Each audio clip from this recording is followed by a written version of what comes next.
Hey everybody, welcome to the Cardboard Republic. This is our February to be played video where we go over the games that we tried to play in January and then talk about the games that we are hoping to play in February. So let's go over January first. We usually start there. First up is Hocus. This was our January game of the month, and we actually did get it to the table like quite a few times, which is really good for us. Hocus is essentially wizard poker. So you have a Texas Hold'em style game, and around that you have this system of spells and special abilities that each player can use to influence the cards on the table and the cards in everyone else's hand. What's cool, or what I really liked about this, is there are two ways you can play. So the first is just very, very basic. The spells aren't there. You don't use them. So it allows you to really get a good grasp on the mechanics of the game. Then you can add in the spells once you actually understand what you're doing and go from there. Fury of Dracula is next, and despite me being so excited to put this on the list because I really, really wanted to play it, we didn't play it. We didn't play it at all. I kind of can't blame us, though. Fury of Dracula is one of those games that is really, really good with 5 players. With anything other than 5 players, it's just not optimal. We did not have a single game night in January that had 5 players. We had a lot of 4-player game nights, and we had some 3-player game nights, and we had some like 6 and 7-player game nights, but alas, the 5-player game nights did not happen, and so Fury of Dracula did not happen. Next up is Biblios. We did get to play this one too, so we're doing pretty good so far. This is a light set collection game about collecting books, which is my second love. Steamworks is next, and Steamworks did not happen. We just weren't able to get this one to the table, given all of the other games that we had to play during the month. Honestly, I'll get into this in a little while because there is something very special happening in our game nights right now that prevents a lot of other games being played. Which brings us to the next game we played, which is Pandemic Legacy. So we played this, and then we played it again and again and again. We play it every other Thursday. It consumes an entire game night that we have scheduled. So a lot of the games that are on our list that we do really want to play, we still really want to play. It's just that we also really want to play Pandemic Legacy.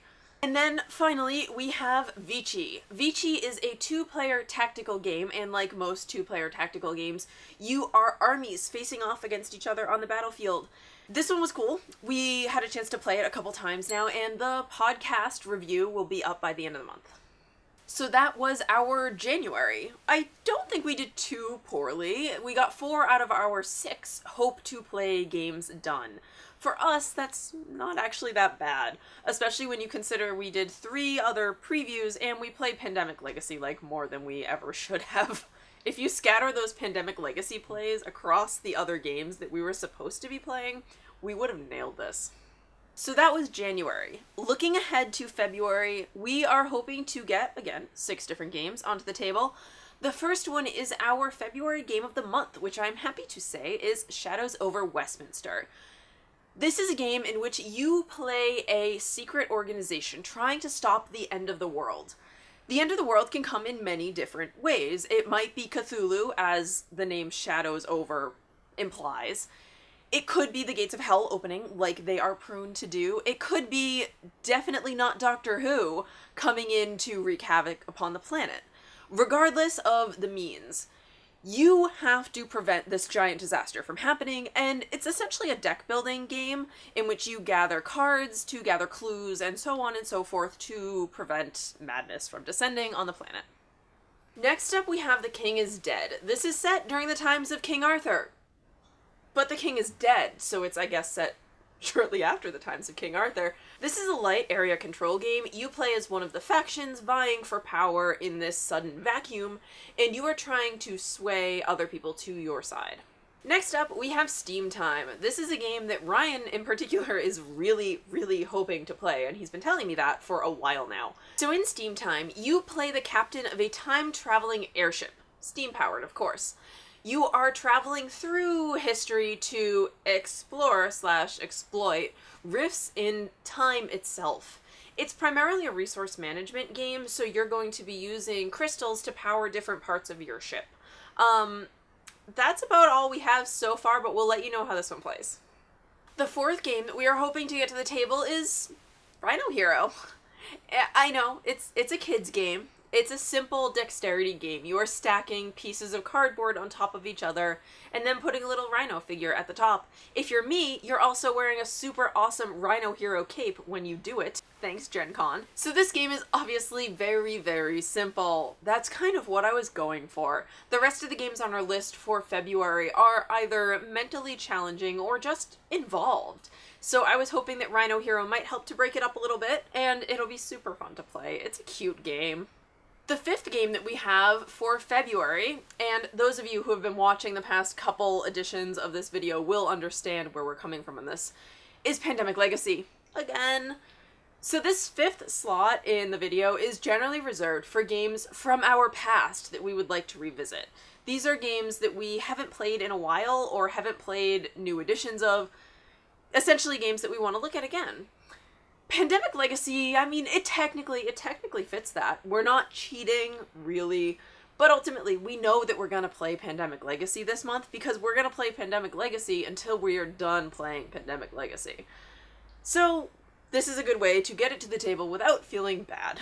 And finally, I am going to select from a deck of cards that I will expertly shuffle like I always do. One particular game that we have yet to review that we will promise to play and review by the end of the month, or like shortly thereafter. Expertly shuffling.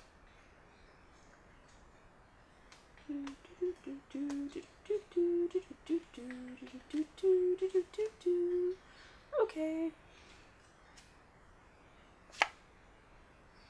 Democracy.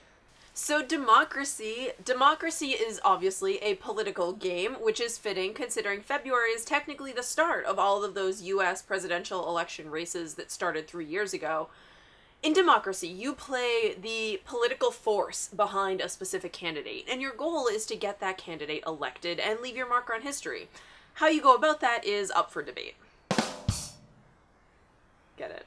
That is our February, hopefully. All of the games that we want to get played during that time. At the very least, I know that we'll play Pandemic Legacy. We always do. So thank you so much for watching, and please like and subscribe below, and leave us a comment telling us what you are going to get to your table in February. We'll see you soon. So next up, we have February, which is true. February. That's all I got. It's a month. Okay, so looking forward to February. I sounded super Boston right then. Forward. Yeah. Steam time. Once you get those simple mechanics down, you can add in the extra spells and everything, which really helps. The cat is so distracting right now. I got distracted by, I don't know, something that happened inside my head.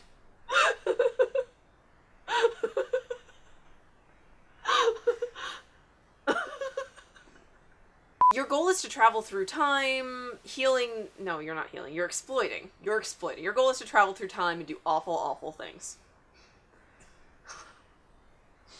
You monster.